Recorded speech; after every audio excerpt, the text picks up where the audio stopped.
Today I'm going to talk a little bit about the wisdom message that recently went out about the right boat. In the message, I use the metaphor of the boat arriving on the shore as being whatever life is bringing to us in this moment. And we may not like our present situation, we may want to change it. We may have aspirations and dreams for the future. But nevertheless, we are always confronted with the reality of what's happening right now.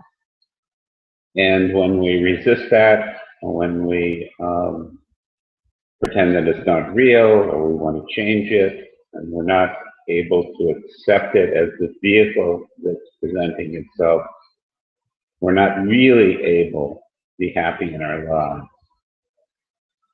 So the boat arrives, we don't like what the boat looks like, we don't think maybe it's seaworthy, maybe it can't get us to where we want to go, it can't take us across the water. But this is just interpretation, it's just resistance.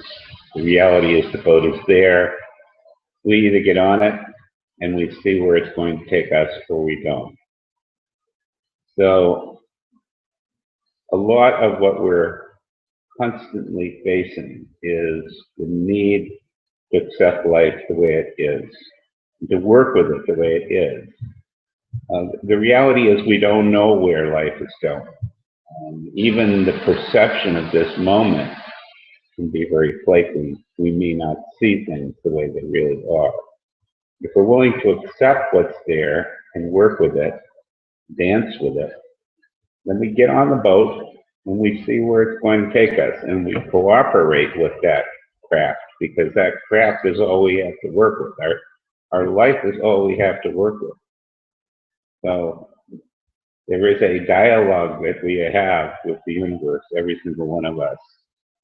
And when we are willing to have a positive conversation with the universe, we have a much higher likelihood of being successful than when we're complaining about the boat, because the boat doesn't look like we think it's supposed to look. So the message today is very much about trusting the universe, trusting our lives, working with what is, and seeing it where it takes us. At least having this attitude of willingness to work with life as it presents itself. Course in Miracles talks about having a little willingness, and it says that having a little willingness is really the essence of transformation. When we're complaining, when we're finding fault, when we're shaming and we're blaming, we're simply not open to the dance with the divine. So every moment is an opportunity to be grateful for what is, willing to work with what is, and open to what may evolve. This is the spiritual practice every one of us is confronted with in every moment of our lives. Namaste.